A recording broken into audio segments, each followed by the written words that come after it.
warahmatullahi wabarakatuh. Alhamdulillahirrahmanirrahim, kita masih dipertemukan dalam keadaan sehat walafiat ya untuk pertemuan kali ini. Oke, minggu lalu kita sudah membahas tentang kalimat fi'liyah, ya kan? Kalimat terbagi menjadi dua, yakni kalimat fi'liyah dan kalimat ismiyah.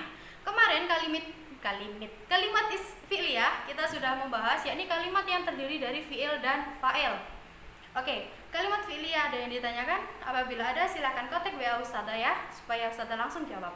Oke, kali ini kita akan membahas tentang kalimat ismiyah. Apa itu kalimat ismiyah? Kalimat ismiyah adalah kalimat yang terdiri dari mubtada dan khobar.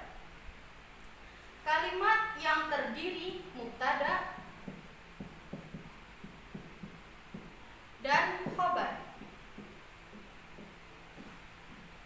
Apa sih mubtada itu? Apa sih khobar itu? Gak paham ya? Oke, kita belajar bareng-bareng ya. Mubtada adalah isim yang terletak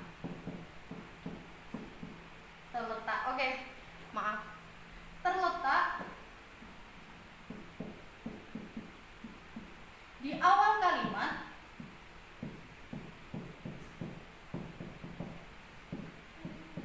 dan diakhiri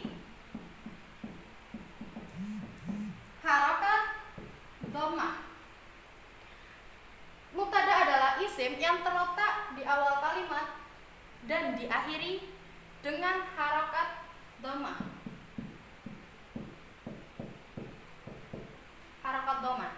Lalu apa sih khobar itu? Khobar adalah sama isim, hanya saja yang terletak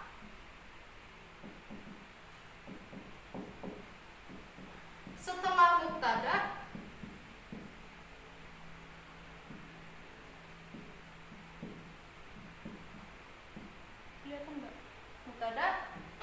yang menjelaskan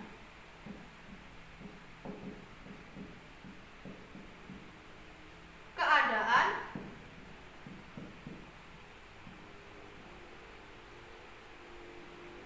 si mubtada.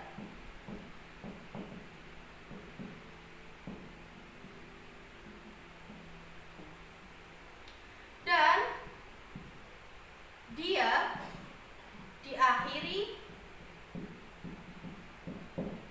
harakat dhammah juga. Oke. Kalimat ismiyah adalah kalimat yang terdiri dari mubtada dan khobar. Mubtada sendiri adalah isim yang terletak di awal kalimat dan diakhiri dengan harakat dhammah. Sedangkan khobar adalah kalimat isim yang terletak setelah mubtada yang menjelaskan keadaan si mubtada ini dan dia sama diakhiri dengan harakat dhammah. Contoh ya, biasanya kan kita memahami dengan contoh.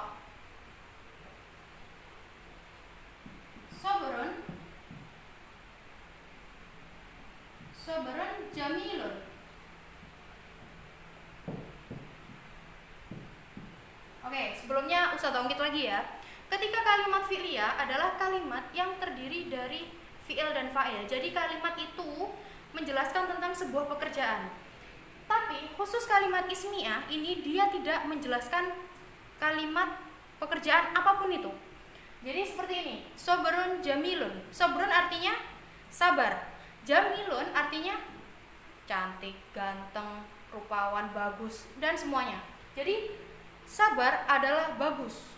Dari sini apakah dia menjelaskan sebuah kalimat pekerjaan? Tidak, bukan? Jadi sabrun di sini, sabrun adalah mubtadanya. Mubtada. Nah, ini adalah isim yang terletak di awal kalimat dan diakhiri harakat dhammah. Betul? Dia adalah mubtada. Kemudian jamilun artinya khobar. Kenapa kok khobar? Karena jamilun ini adalah kalimat yang menjelaskan sabar. Jadi kalau sabar doang kan aneh ya, ngapain sabar gitu. Nah, dijelaskan oleh si khobar ini, sabar itu baik, sabar itu bagus gitu kan. Jadi jamilun di sini menjelaskan keadaannya Jamilun di sini menjelaskan keadaan mubtada yang sobrun itu. Baik. Contoh lagi. Nah, contoh yang kedua yakni adalah Aisyah mahirotun. Aisyah itu pintar. Dari kalimat ini tidak menjelaskan bahwa Aisyah melakukan sesuatu, tapi dia udah pintar dari sononya gitu kan. Jadi Aisyah itu pintar, dia itu memiliki pintar gitu aja, bukan menunjukkan kalau Aisyah melakukan sesuatu. Nah, dari sini ini adalah susunan kalimat ismiyah. Kalimat yang pertama menunjukkan bahwa dia mubtada. Dia adalah mubtada karena dia adalah fokus dalam kalimat ini. Kemudian yang kedua adalah khobar. Kenapa khobar? Karena khobar pintar ini menjelaskan sifatnya Aisyah. Jadi Aisyah itu pintar. Jadi kalau Aisyah doang kan ngapain Aisyah disebutkan gitu ya. Jadi dijelaskan oleh si khobar bahwa Aisyah itu pintar. Begitu. Oke, untuk selanjutnya ada contoh lagi. Sekarang contoh yang ketiga. Di sini ada dua kalimat. Yang pertama ta'kulu Aisyah ar-ruza. Yang di bawah Aisyah tuh ta'kulu ar-ruza. Di sini perbedaan kalimatnya ada di mana?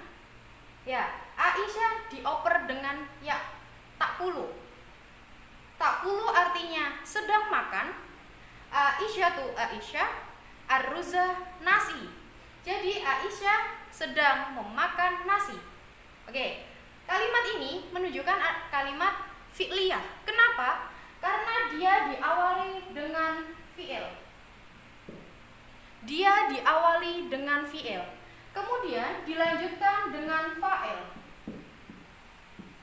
Fa'il adalah pelaku pekerjaan. Ar-ruza dia adalah maf'ul bih. Apa itu maf'ul bih? Maf'ul bih adalah objek. Dan objek itu diakhiri dengan harokat fathah. Nah, di sini disebut kalimat fi'liyah ya.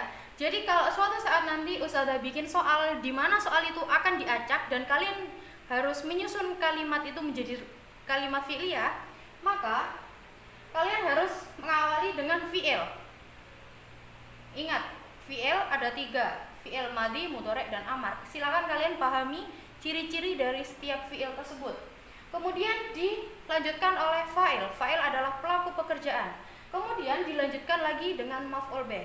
Jadi ketika kalian diberi kalimat yang sudah acak, terus habis itu kalian menggabungkan menjadi susunan kalimat yang benar, maka apabila berharokat fathah, maka dia adalah maf'ul bih dan terletak di belakang. Oke, yang atas adalah kalimat fi'liyah. Apakah yang bawah juga kalimat fi'liyah? Jawabannya adalah bukan. Kenapa, Ustazah? Kan sama-sama melakukan pekerjaan. Oke, ini terkecuali ketika dalam suatu kalimat dia diawali oleh isim, nama orang adalah isim, maka dia disebut kalimat ismiyah. Jadi kalimat fi'liyah diawali oleh fi'il, kalau kalimat ismiyah dia diawali oleh isim. Jadi selain kalimat fi'il maka dia disebut kalimat isim. Jadi di sini adalah Aisyatu ta'kulu ar-ruza. Aisyah adalah sebagai mubtada. Aisyah adalah sebagai mubtada. Kemudian ta'kulu ar-ruza dia sebagai khabar. Oke. Perbedaannya adalah yang tadi ya Ustazah, yang ketika fi'liyah diawali oleh fi'il, ismiyah diawali oleh isim. Yang dimana isim yang terletak di awal dan diakhiri dengan harokat dhamma. Kalau yang khobar, khobar adalah kegiatan yang menjelaskan mubtada tadi. Oke, dari sini ada yang ditanyakan.